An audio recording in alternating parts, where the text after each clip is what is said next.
Oo.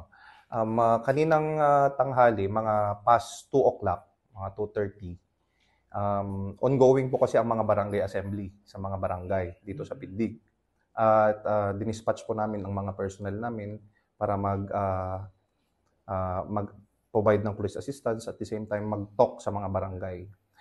Dito po sa dulong barangay natin, sa may San Antonio, that is boundary of Carasi and Solsona, which is malalim na at malayo ng barangay. Habang nag-aantay po ako ng meeting kanina, tumawag sa akin yung aking personnel na nasa field. At sabi nila, meron silang na flag down na taong may hawak na baril. Kasi lilipat sana sila at magpapatrol papunta sa pangalawang barangay na mag-a-attend sila ng barangay assembly. At doon, caught in the act, in flagrante delicto, nakita lang may hawak na baril. At tinanong na nila doon at inakos na bakit may hawak ang baril. At doon, nalaman na may shooting incident na nangyari around 300 to 400 meters doon sa moment na nagsalubungan nila. At tumawag siya sa akin kaagad at dali-dali naman kaming tumakbo at pumunta sa area kasama yung ibang police personnel ko na nasa field. At nakita namin doon yung nakabulagtan na dalawang pasahero ng makeshift na motorsiklo na kurong-kurong. At nakita namin yung isang babae at isang lalaki na wala nang malay at presume na namatay na. At tumawag kami ng assistance ng SOCO, assistance ng other agencies para tulungan kami mag-process. And sa pag-declare din ng ating Rural Health Unit Doctor, physician, si Dr. Maricon, dineclare niya na dead on the spot yung ating mga biktima. Okay po. So ano po yung nakikita nating motibo, sir?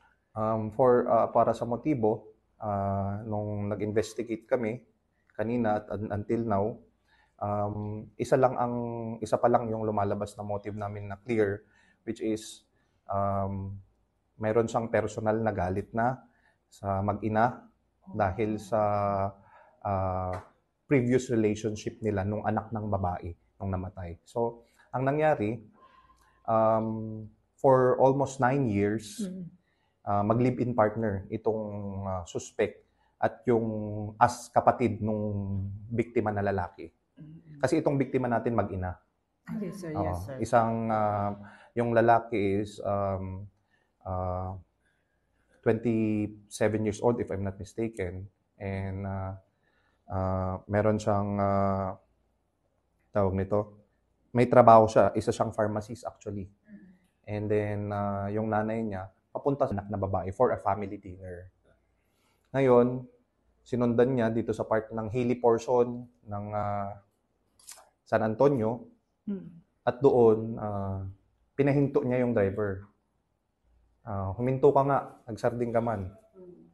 And then, kinausap niya yung passenger na parang nilabas niya na yung sama ng loob niya at binaril niya ng mga ilang beses. On our reports, may mga tama sa parte ng katawan na sa likod at iba pang part which resulted sa death nitong tao.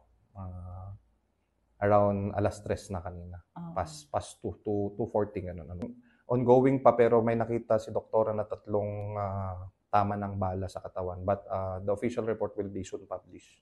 Gumamit ng caliber 45 itong suspect natin at ongoing po ang verification namin kung meron itong lisensya. But still, we are trying our best na makita kaagad-agad yung lisensya niya kung meron man. For the killing, we will file 2 counts of murder and at the same time the illegal possession of firearm kasi nga meron po kaming doon sa moment na aktuhan siyang may hawak siya ng baril. Yun po yung aming ipipila. Suspect is from La Paz, Abra. Taga-Abra po siya. However, nakatira sila dito sa barangay Nalasin, Solsona. Actually, itong mga victims natin is taga-barangay Nalasin, Solsona lahat. Magkalapit lang sila ng bahay. Okay po. For our request and concern po sa ating mga kailyan, especially dito sa Pindig, tuloy-tuloy po ang aming serbisyo sa inyo at amin pong pinagbubuti ang aming police operations activity and presence. At dahil po dito, nagawa natin, nahuli natin on the spot yung ating suspect. Dahil na rin sa aggressive presence natin sa mga barangay. Hiningi po namin ang buong suporta ng ating mga kakailyan, especially dito sa Pintig, na kung may mga nakita kayong problema sa mga barangay, ay huwag maatubiling i-report sa PNP. At kami naman po ay dudulog sa inyong problema.